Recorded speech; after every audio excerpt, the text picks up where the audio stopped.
Okay, on page 670 you have a proof, and it says given EG is a diameter of circle L and EG is perpendicular to DF. Mine seems to bend a little bit there, but you get the point. This is a straight line. Okay, so we're going to write in the things that we know that are given with maroon pen, I guess. Okay, and we know this is a diameter, so there's a circle here. Now you may have had to draw a diagram yourself, and so that's why I'm going through this. Alright, it says prove, and I'm going to mark that with orange. It says to prove CD is congruent to CF, and then it says to prove that DG is congruent to FG.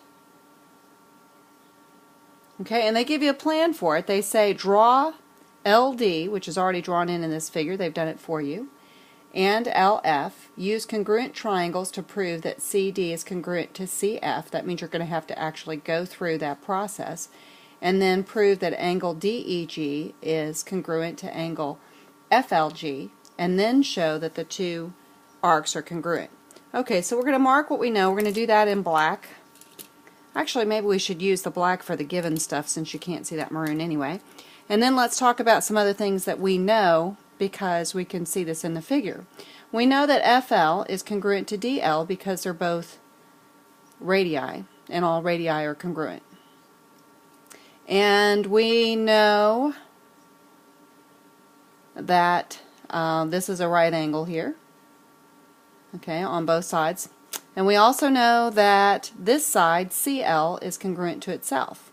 So looking at this, we see we have the hypotenuse of a right triangle and the leg of a right triangle that are congruent to one another, and it's a right angle there, right triangle, so we can use hypotenuse leg.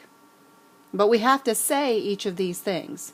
So with our black pen we'll go ahead and, or you would be using pencil I would hope, we'll go ahead and mark in our statements. Okay, first of all we do the given. EG is a diameter of circle L, and EG is perpendicular to DF, and both of those statements are given. Alright, now we want to go about proving that these two triangles are congruent, so we can prove the two angles are congruent, so that we can prove that the two arcs are congruent.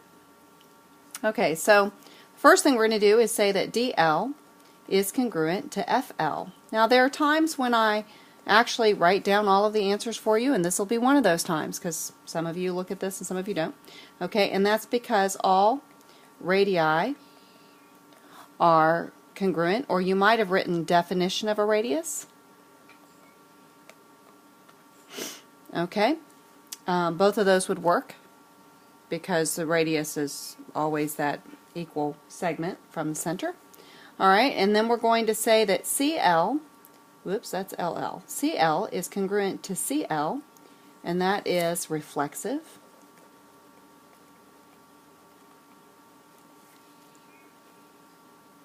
Okay, and then we know that triangle DCL and triangle, let's see, DCL and FCL are right triangles.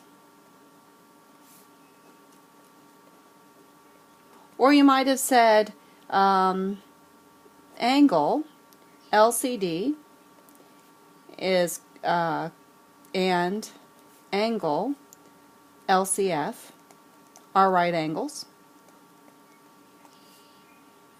Okay?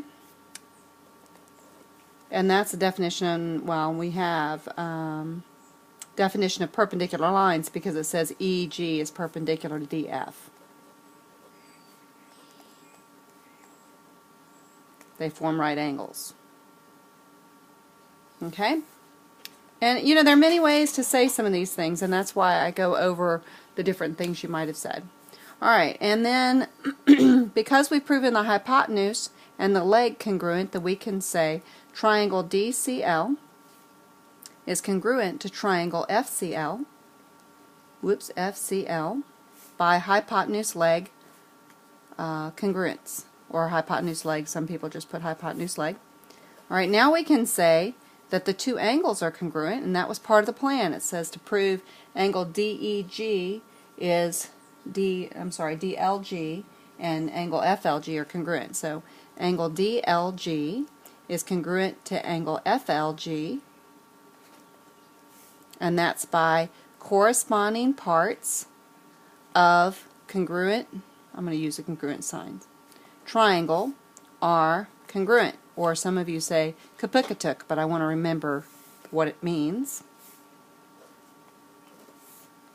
Alright, once we've proven those two central angles congruent, then we can say that the arcs are congruent. So we can say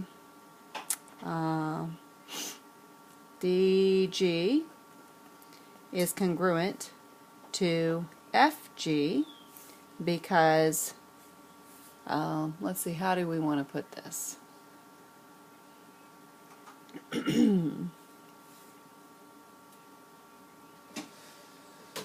This would be the transitive property, because if the two angles are congruent, then we know that the arcs are congruent. So DLG, whatever the measure of DLG is also DG, and whatever the measure of FLG is also FG. So by the transitive property we can say that these are congruent to each other, because this is congruent to this, and this is congruent to this, and this is congruent to this, and this is congruent to this, so they're congruent to each other.